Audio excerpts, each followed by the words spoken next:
Hello everybody, it's been a while since I've done one of these on the road videos, but I haven't taken such a big trip in a while, so I figured might as well pull out the camera and take you with me on my journey. I'm on my way to Knoxville, Tennessee in Concord Christian School because they ordered a life-size lion. 1/2 mile. Turn to your left. For their upcoming production of The Lion, the Witch, and the Wardrobe. And I've kind of decided to make this a little mini vacation for myself because I've been incredibly busy lately. Classes at the Springer Theater Academy, Willy Wonka, and with Auburn Area Community Theater, The Borrowers at the Springer Opera House, working on a new series called Well, Well, Well. Between that and a bunch of surprises, I feel like I need a day off. I'm on my way to Knoxville now, and I'm going to do a little workshop with the puppeteers there. I left home at 9 o'clock this morning, and I only have an hour and 48 minutes left until I reach my destination, according to the GPS, which has been wrong a time or two, or 20. Keep doing what you're doing. Avery from the future here. I was editing the video and realized that I didn't have any footage from my rehearsal with the puppeteers for Aslan, and I didn't even really talk about the rehearsal process at all. It was a lot of fun. It was cool to meet some new people and see some old faces I've worked with in the past too, which is the whole reason I got the gig in the first place. All around, it was very productive, and I look forward to seeing photos or videos later of what the guys do with Aslan for their show. A few hours later, I am in Nashville, checked into my hotel. Wasn't my first choice, wasn't my second choice. It was in fact my 6th choice, but the cheapest on the block, which is again why it was my 3rd choice. And I've checked in, and all my fears were unfounded because this is a quality room. Are you gonna get a bedspread in this pattern at the Holiday Inn? And the pillows are fun too. This one even has a polka dot. And I bet the Holiday Inn's TV would have been where the TV's supposed to be and not on a stand in the corner for some unexplained reason. And thinking from an interior design point of view, the random lumps under the carpet are a very nice touch. It's a great aesthetic. I almost feel as though I'm camping. Or the ceiling detailing that almost looks like a crack, but I know it's not. That's just a bold choice on behalf of the architect. And quite frankly, I think the loud toilet complements the unevenly painted, warped door. Jagged edges, that could be dangerous. More fun tomorrow morning as I see some of the sights on my way out. And now I'm just gonna have the best night's sleep ever at the Fiddler's Inn.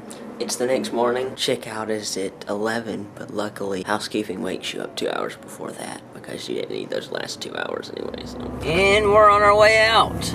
Seeing this place in daylight makes me realize I would not have stayed here if I had seen this place in daylight first. I lived in hotels on the movie for a good 4 months, and housekeeping staff is always small, meek, timid women because they've probably accidentally walked in on way too much in their careers already. But this morning I was not greeted with a timid knock on the door, but a pound, pound, pound, housekeeping. And I was still asleep. So I got up and opened the door and saw sunlight for the first time right as I was seeing the lady. She was a larger lady who seemed like she was real tired of my crap, even though I've never met her and she knows nothing of my crap. So I told her I'd be out in 10 minutes, and I very quickly changed my clothes and packed my bag and ran out the door, trying to avoid eye contact with her at the next room. Gotta go check out BRB, yo.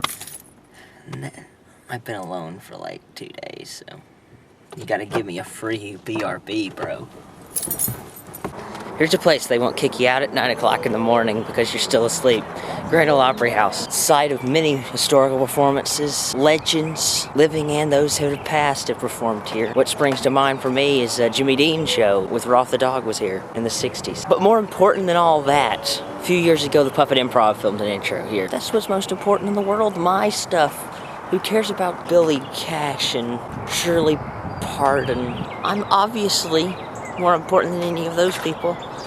Please. The real reason I've made a stop here is not the Opry, but the Opry Mills Mall that lays next to it. Because why enjoy a great historical piece of musical history when you could go and have some Chick-fil-A and visit Hot Topic? I was here a few years ago, and I had to come back because I remember it was one of the biggest malls that I ever been to. Had to come back to make sure it lived up to my expectations. An hour later, I'm back from my adventures in the mall, and I picked up a couple of vinyl figures for my collection because I'm an adult. And now I'm about to go track down a Toys R Us, and then I'm gonna hit the road. Jack, I'm sorry, I know your name is not Jack.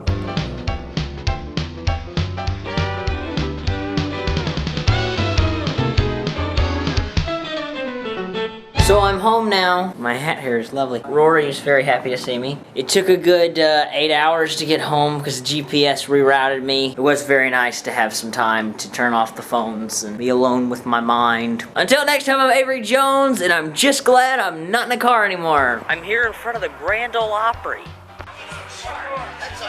Man, I love operas. There it is. I win.